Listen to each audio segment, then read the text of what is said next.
Hello everyone, welcome to B2E परीक्षा मंत्रा। This is रचना।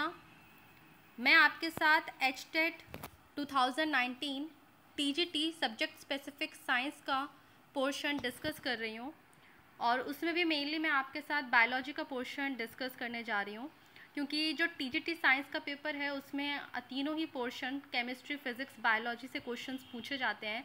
तो मैं साथ बायोलॉजी का पोर्शन डिस्कस कर रही हूँ। तो चलिए बायोलॉजी के क्वेश्चंस देखते हैं वन बाय वन।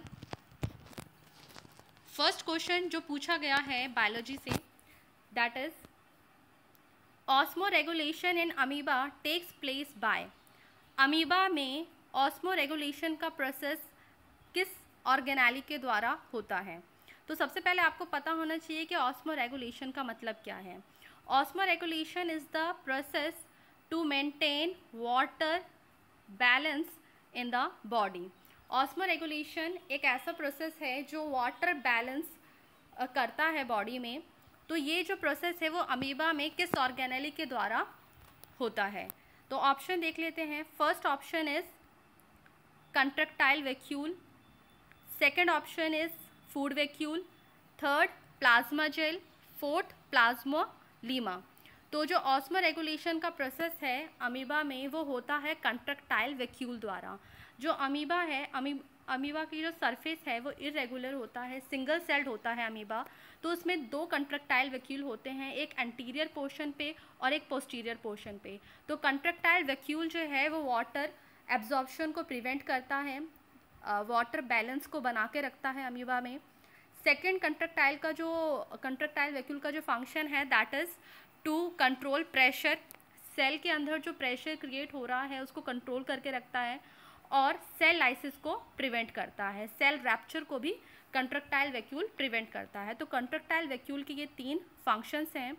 और बाकी ऑप्शंस जो हैं फूड वैक्यूल में तो फूड का डाइजेशन होता है।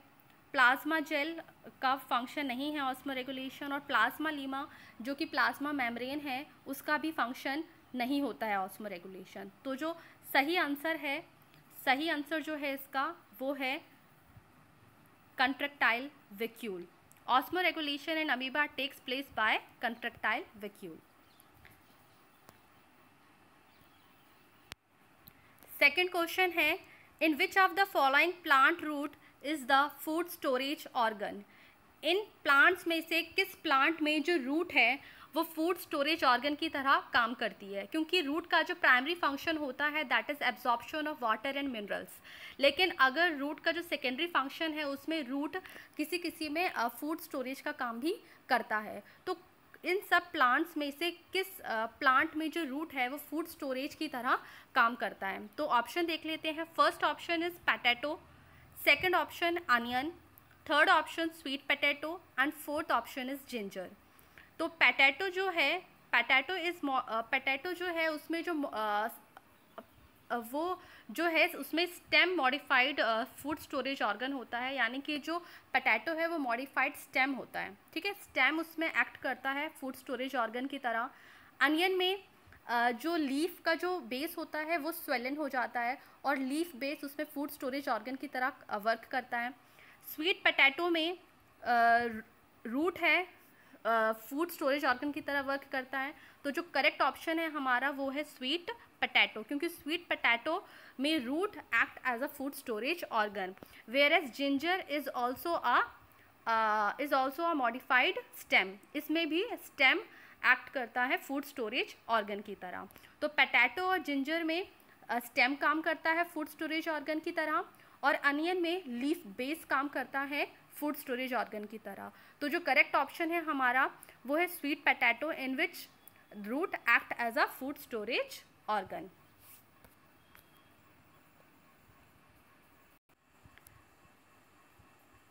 Next question is the true stem of which of the following plant is underground. किस प्लांट का स्टेम जो है वो अंडरग्राउंड होता है? First option is banana, second option is bamboo, third is mint and fourth option is sugar cane. तो इसमें हम ये जो तीन ऑप्शन है मिंट, बैम्बू और शुगर केन, इसमें जो उनकी ट्रू स्टेम होती है that is above the soil, सिर्फ बनाना एक ऐसा प्लांट है जिसमें जो स्टेम है that is below the soil, तो उसकी जो ट्रू स्टेम है that is underground. So the correct option is banana. ठीक है, whereas bamboo, mint and sugar cane have stems above the soil. Okay, next question is in which stage are chromatids clearly visible in meiosis. Meiosis का जो process होता है उसमें किस stage में chromatids हमको क्लियरली विजिबल होते हैं। तो सबसे पहले आपको पता होना चाहिए कि मियोसिस का प्रोसेस क्या है। मियोसिस का जो प्रोसेस है वो जर्म सेल्स में होता है। ठीक है, रिप्रोडक्टिव सेल्स में मियोसिस का प्रोसेस होता है जिसमें कि क्रोमोसोम्स का नंबर हाफ हो जाता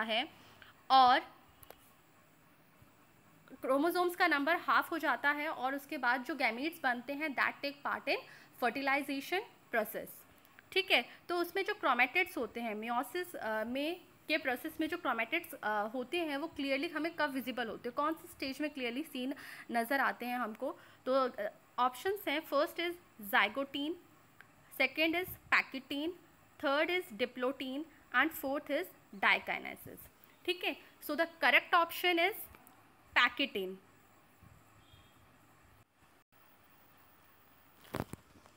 क्रोमैटिड स्टूडेंट्स आपको बता दें कि क्रोमैटिड्स कैसे होते हैं। आपको जो क्रोमोसोम है वो ऐसा नज़र आता है, क्रोमोसोम्स आपको पता है कि ऐसा होता है। ठीक है, तो इसका जो सिंगल पोर्शन होता है दैट इज़ कॉल्ड क्रोमैटिड। ठीक है, तो क्रोमैटिड हम इस क्रोमोसोम तो हमारा ऐसा होता है लेकिन क्रोमैटिड्स हम क्या कहेंगे, ये जो सिंगल पोर्शन होता है दैट इज़ कॉल्ड क्रोमैटिड्स। तो क्रोमैटिड्स कौन से फेज़ में, कौन से स्टेज में हमें क्लियरली विजिबल होते हैं। तो सेकंड ऑप्शन इसका करेक्ट ऑप्शन है। पैकेटीन स्टेज में जो क्रोमैटिड्स होते हैं वो क्लियरली विजिबल होते हैं हमें, और अदर ऑप्शंस गलत इसलिए हैं क्योंकि जो जाइगोटीन स्टेज में क्रोमोसोम्स क्या होते हैं, उनकी पेयरिंग होती है जाइगोटीन स्टेज पे। ठीक है, डिप्लोटीन स्टेज पे जो पेयरिंग है वो हट जाती है, और डाइकाइनेसिस फेज में आपको पता है कि न्यूक्लियर मेम्ब्रेन का डिसइंटीग्रेशन होता है। तो पैकेटीन स्टेज पे क्रॉसिंग ओवर का फिनोमिना होता है और सेपरेशन ऑफ क्रोमैटिड्स, ये दो चीज़ें यहाँ पर होती हैं। तो क्रोमैटिड जब सेपरेट होते हैं तो वो क्लियरली विजिबल हमको रहते हैं। सो the correct option is pachytene.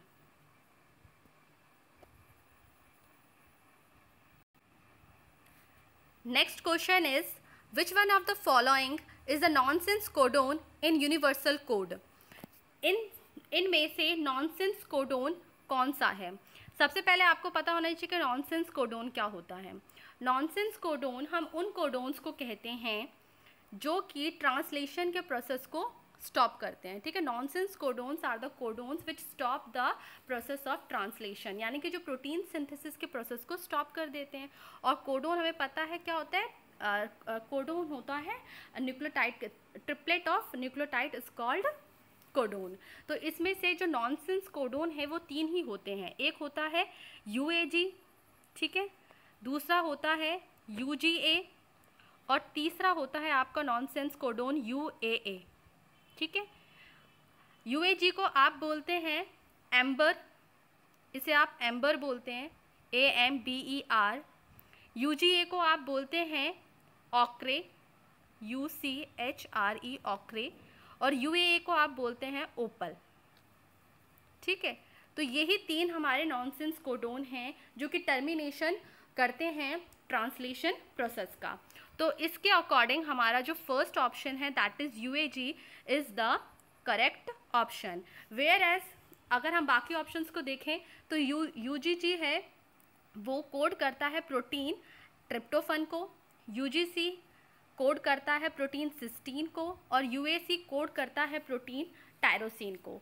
तो इसमें से जो नॉनसेंस कोडोन है वो है हमारा UAG।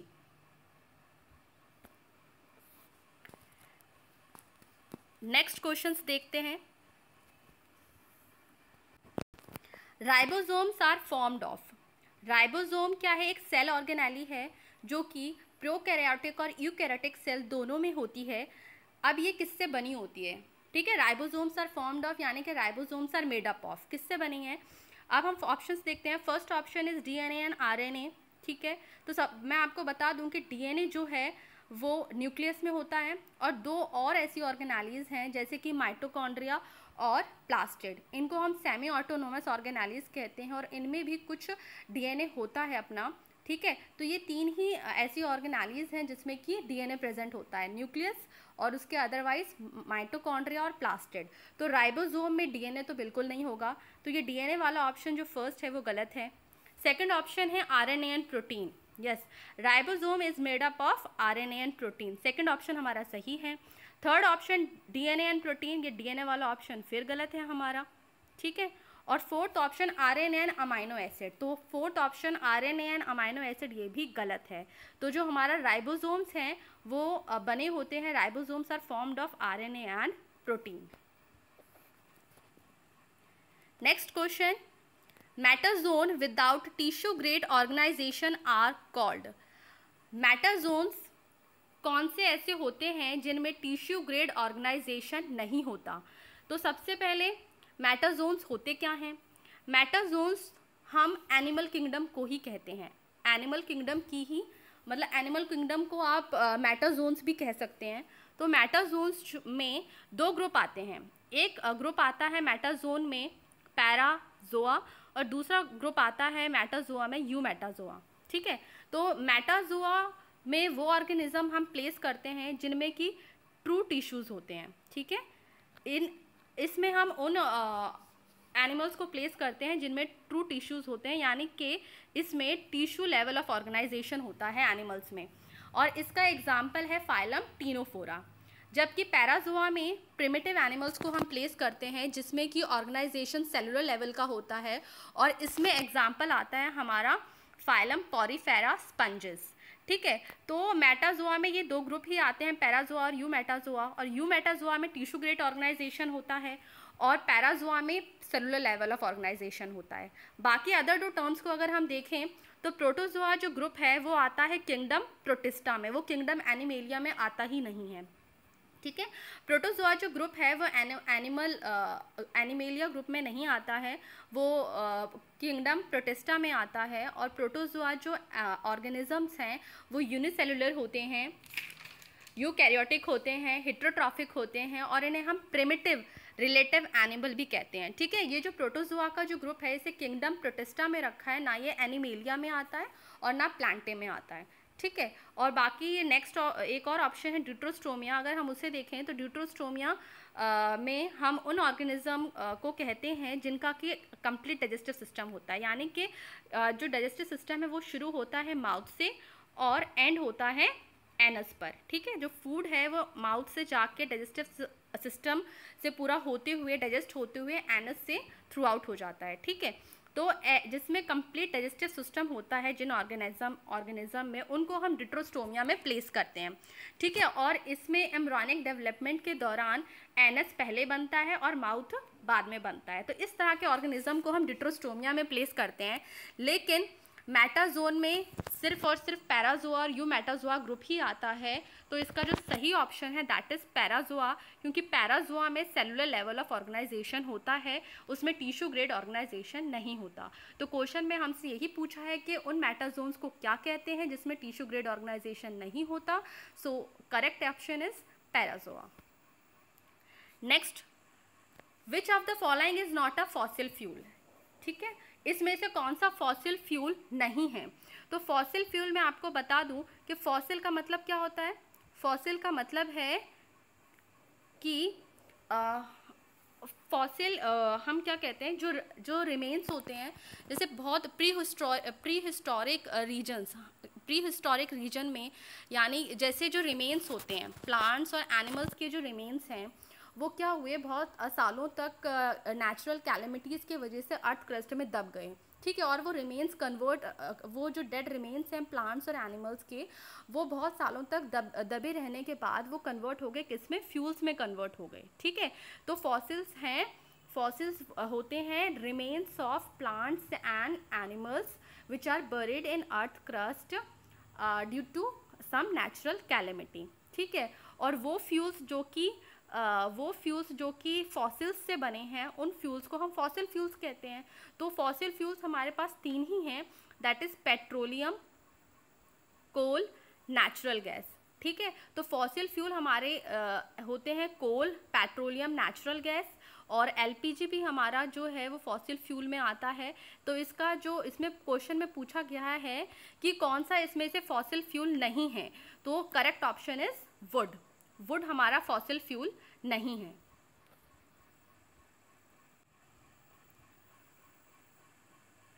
Next is phytochrome is related to. Phytochrome क्या होते हैं, पहले मैं आपको ये बता दूं, फिर ऑप्शंस को देखते हैं हम। फाइटोक्रोम क्या है, फोटो रिसेप्टर्स इन प्लांट्स, ठीक है। फाइटोक्रोम जो है वो फोटो रिसेप्टर होते हैं प्लांट्स में, जो कि लाइट को क्या करते हैं, डिटेक्ट करते हैं। तो फाइटोक्रोम जो हैं, जो फोटो रिसेप्टर प्लांट्स में प्रेजेंट होते हैं, जो कि लाइट के लिए सेंसिटिव रहते हैं, वो किससे रिलेटेड हैं? वो रिलेटेड हैं, ऑप्शन देखते हैं। First option is photophosphorylation, second है photoperiodism, third climacteric effect and fourth is photo respiration. तो फाइटोक्रोम जो रिलेटेड है वो है रिलेटेड फोटोपीरियोडिज्म से, तो सेकंड ऑप्शन हमारा करेक्ट है। फोटोपीरियोडिज्म में क्या होता है, ये फाइटोक्रोम सेंसिटिव रहते हैं डे और नाइट की लाइट के लिए ये सेंसिटिव रहते हैं, और इससे क्या होता है, प्लांट की डोरमेंट स्टेज, सीड की फॉर्मेशन, फ्लावर की फॉर्मेशन, ये सब इससे इफेक्ट होता है, ठीक है। फोटोपीरियोडिज्म में फोटोफॉस्फोराइलेशन इज तो एटीपी फॉर्मेशन का एक प्रोसेस है। क्लिमेट्रिक इफेक्ट में क्या होता है, राइपनिंग का एक प्रोसेस है। और फोटो रेस्पिरेशन एक एडिशनल प्रोसेस होता है प्लांट में।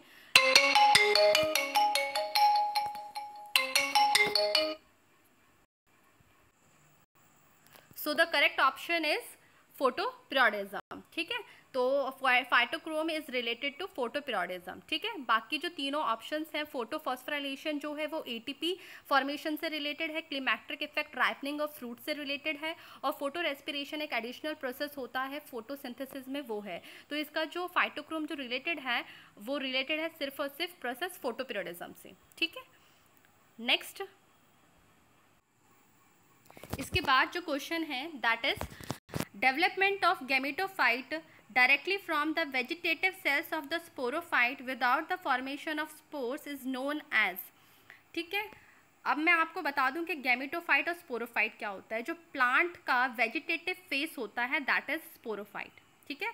प्लांट का जो वेजिटेटिव फेस है, डिप्लॉइड फेस है, वो होता है स्पोरोफाइट, और प्लांट का जो रिप्रोडक्टिव फेस है और हैप्लॉइड फेस है वो होता है गैमेटोफाइट, ठीक है। तो gametophyte takes part in fusion of gametes and formation of another organism, whereas sporophyte is the vegetative phase of the plant, ठीक है। तो आपको बताना है कि development of gametophyte directly from the vegetative cells of the sporophyte, ठीक है। Gametophyte जब वेजिटेटिव सेल्स से डायरेक्टली बन जाएं, स्पोर्स ना बने, तो ऐसा कब होता है, अगर तो स्पोर्स बन जाएंगे तो वो क्रोमोसोम का नंबर क्या हो जाएगा, उसमें हाफ हो जाएगा, और अगर स्पोर्स नहीं बनेंगे तो क्रोमोसोम का नंबर जो है वो डिप्लॉयड ही रहेगा, क्योंकि स्पोरोफाइट में डिप्लॉयड होता मतलब क्रोमोसोम का नंबर डबल रहता है, और गैमेटोफाइट में क्रोमोसोम का नंबर हाफ हो जाता है, ठीक है। अगर स्पोर्स बनते हैं तब, अगर स्पोर्स नहीं बने हैं तो गैमेटोफाइट का जो क्रोमोसोम है वो डबल ही रहेगा। तो ऐसी डेवलपमेंट को हम क्या कहते हैं, ऐसी डेवलपमेंट को हम कहते हैं एपोस्पोरी, ठीक है। तो इसका सही ऑप्शन है एपोस्पोरी। और अगर हम और टर्म्स को देखें, जैसे सेकंड ऑप्शन इसमें दिया है एपोगैमी, तो एपोगैमी होता है development of sporophyte from a gametophyte, ठीक है। इसमें स्पोरोफाइट जो है वो गैमेटोफाइट से डायरेक्टली बन जाता है, ठीक है। एपोगैमी पार्थेनोजेनेसिस जो है वो natural form of asexual reproduction का ही एक नेचुरल फॉर्म है, और जीनिया जो है वो होता है effect of pollen on seeds and fruits, ठीक है। तो इस तरह से ये तीनों ही टर्म डिफरेंट हैं। तो फर्स्ट ऑप्शन हमारा करेक्ट है। एपोस्पोरी में जो गैमेटोफाइट है वो स्पोरोफाइट से बन जाते हैं विदाउट स्पोर फॉर्मेशन। नेक्स्ट है acrosome of sperm is formed from which part of spermatid. जो स्पर्म है उसका जो हेड रीजन है, ठीक है, हेड रीजन में जो सबसे टिप वाला पोर्शन होता है दैट इज एक्रोसोम, और उसके नीचे जो पोर्शन होता है दैट इज न्यूक्लियस, ठीक है। न्यूक्लियस होता है, माइटोकॉन्ड्रिया होता है उसके नीचे, तो जो सबसे टिप वाला पोर्शन होता है दैट इज एक्रोसोम। तो ये एक्रोसोम जो है वो स्पर्म के किस पार्ट से बना है, ठीक है। तो ऑप्शन देख लेते हैं। First is centrosome, second is Golgi body, third is mitochondria and fourth is ribosome. So correct option is Golgi body. तो जो एक्रोसोम जो होता है वो Golgi body से बना होता है, ठीक है. तो acrosome of sperm is formed from which part of spermatid? Correct option is Golgi body. All fungi are, सारी की सारी जो फंजाई हैं उनका करेक्टरिस्टिक फीचर क्या है? फर्स्ट ऑप्शन है holotrophs, second saprotrophs, third heterotrophs and fourth is azotrophs. तो होलोट्रॉप क्या होता है? होलोट्रॉप में एक ऑर्गेनिज्म दूसरे ऑर्गेनिज्म को इनगल्फ कर, मतलब पूरी तरह से हॉलो, यानी कि one organism feeds another organism Holi, ठीक है, पूरी तरह से उस ऑर्गेनिज्म को इंजेस्ट कर लेता है, होलोट्रॉप, ठीक है. सेप्रोट्रॉप होता है the organism which feed on dead decaying matter of plants and animals, ठीक है, जो सड़ी गली चीज़ों को खाते हैं. हेटेरोट्रॉप्स होते हैं the organism which depend on another organism, may be it plant और एनिमल डायरेक्टली और indirectly, that are heterotrophs. And fourth option is azotrophs, ठीक है. तो एजोट्रॉप्स होता है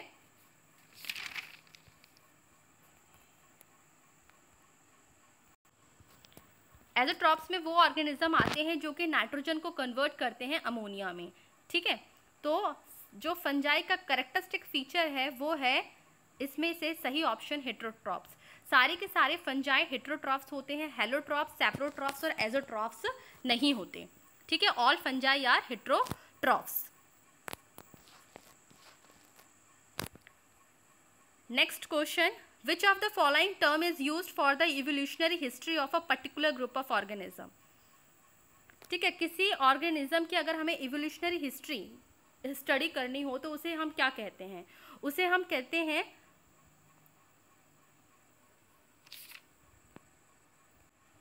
उसका करेक्ट ऑप्शन है फाइलोजेनी, ठीक है. Phylogeny is the study of evolutionary history of any organism. और दूसरे ऑप्शंस को देखें तो पेलिनोलॉजी होता है स्टडी ऑफ डस्ट, पैलियोबॉटनी होता है study of fossil plants and ontogeny होता है development of single individual from development of single individual और a system within a individual from fertilisation to death, ठीक है. तो सही ऑप्शन है इसका phylogeny. Phylogeny is the evolutionary history of a particular group of organism, ठीक है. Moving towards next question, the placenta in human is, ठीक है. प्लेसेंटा ह्यूमन में क्या है? हीमोकोरियल है, एपिथेलियोकोरियल है, सिंडेस्मोकोरियल है या हीमोएंडोथेलियल है, ठीक है. तो प्लेसेंटा क्या है? प्लेसेंटा एक टेम्परेरी ऑर्गन है जो कि फीटस को यूट्राइन वॉल से कनेक्ट करके रखता है, ठीक है. जो फीटस है वो यूट्राइन वॉल से कैसे कनेक्ट करता है? बाय उम्बिलिकल कॉर्ड, ठीक है. उस उम्बिलिकल कॉर्ड से हमारा क्या होता है? प्लेसेंटा बना होता है. तो प्लेसेंटा क्या है? इसमें से ऑप्शन हमें सही ऑप्शन चूज़ करना है. तो सही ऑप्शन है इसका हीमो एंडोथीलियल. हीमो एंडोथीलियल का मतलब है कि जो मैटरनल ब्लड होता है वो जो फीटस के ब्लड से सेपरेट रहता है बाय कोरियोनिक कैपिलरीज, ठीक है. जो मदर ब्लड है वो फीटस ऑफ ब्लड से सेपरेट रहता है, ठीक है. तो so the correct option is haemo endothelial.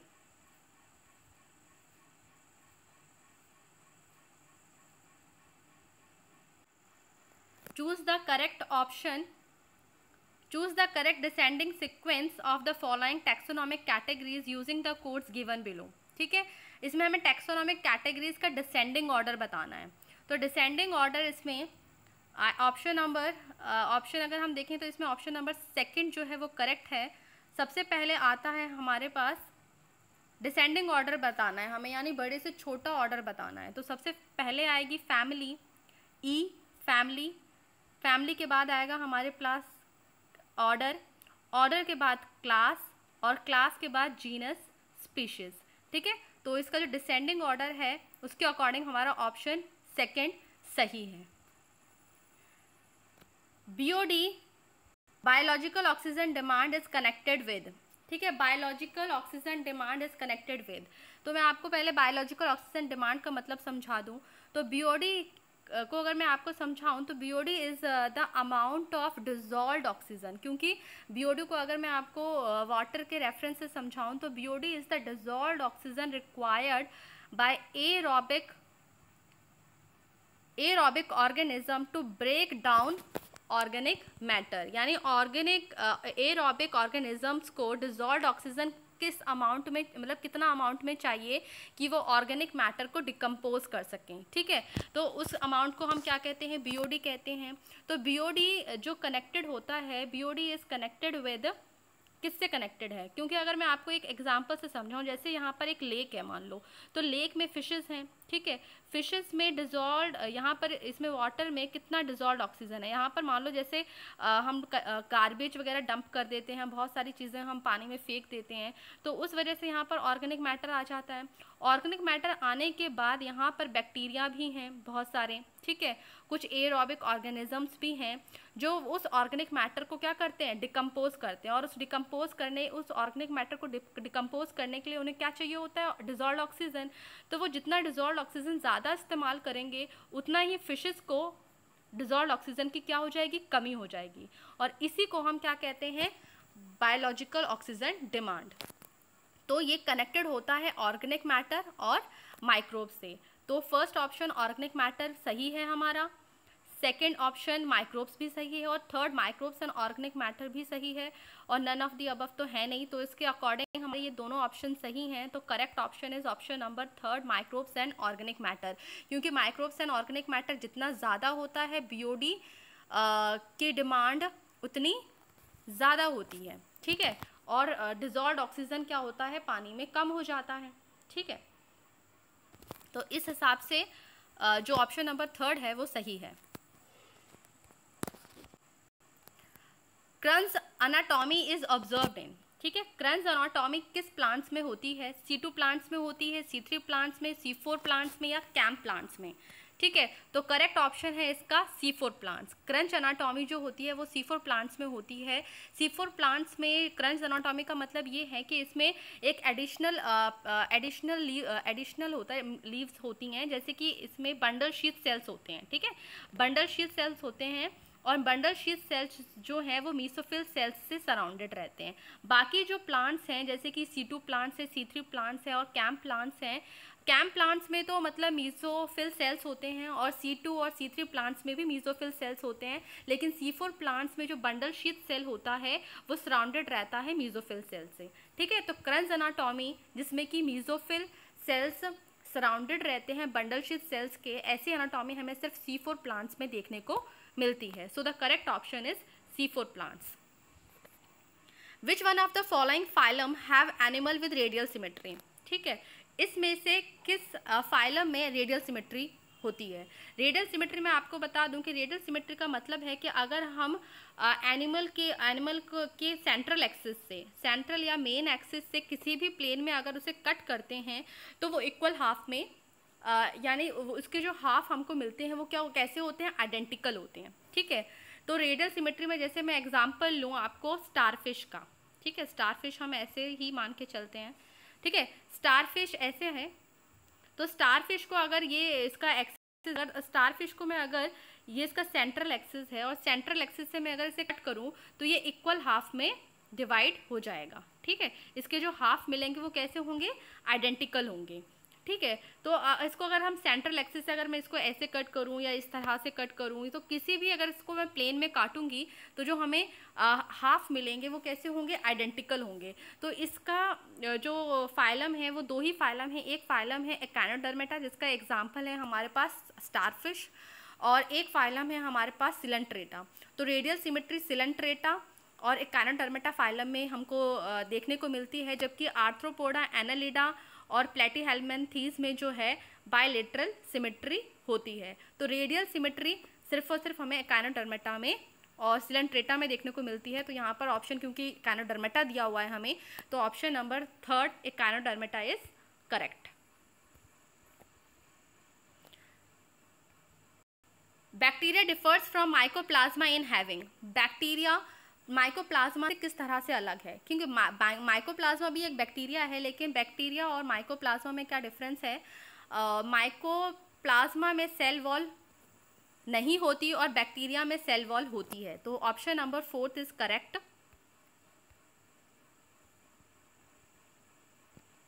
Option number fourth is correct. Nucleotides दोनों में होते हैं, माइक्रोप्लाज्मा बैक्टीरिया में प्लाज्मा मेम्ब्रेन भी होती है, 70S राइबोसोम दोनों में होता है।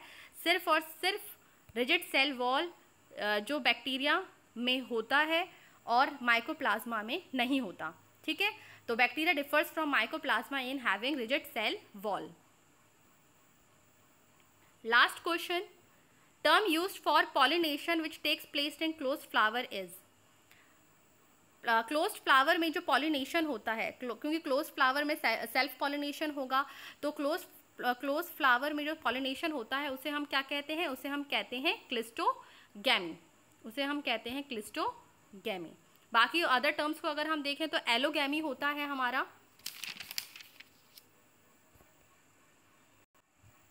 Allogamy is a term used for cross pollination. Herkogamy भी एक मीन्स है क्रॉस पॉलिनेशन करवाने का, जिसमें कि फ्लावर क्या होते हैं, फ्लावर स्टेमन और स्टिग्मा को थोड़ा सा अलग कर लेते हैं ताकि क्रॉस पॉलिनेशन का जो प्रोसेस है वो हो सके। और डाइकोगैमी में भी क्या होता है, जो मैचुरेशन होती है एंथर और स्टिग्मा की, वो डिफरेंट टाइम पे होती है ताकि क्रॉस पॉलिनेशन का प्रोसेस हो सके, ठीक है। तो ये हर्कोगैमी और डाइकोगैमी क्रॉस पॉलिनेशन कराने के तरीके हैं, ठीक है, जिससे कि सेल्फ पॉलिनेशन ना हो। और एलोगेमी तो हम क्रॉस पॉलिनेशन को ही कहते हैं। और क्योंकि हमसे पूछा गया है कि क्लोज्ड फ्लावर में जो पॉलिनेशन होती है उसके लिए हम क्या टर्म यूज़ करते हैं, तो सही ऑप्शन है क्लिस्टोगैमी। ओके, तो ये कुछ क्वेश्चंस थे जो आपके HTET TGT साइंस में बायोलॉजी से पूछे गए थे, और मैंने आपके साथ ये क्वेश्चंस डिस्कस किए और आपको आई होप समझ में आए होंगे, और आपको लेवल भी क्वेश्चंस का पता लगा होगा किसके लेवल के क्वेश्चंस TGT में पूछे गए हैं बायो से related. Okay, so that, thank you.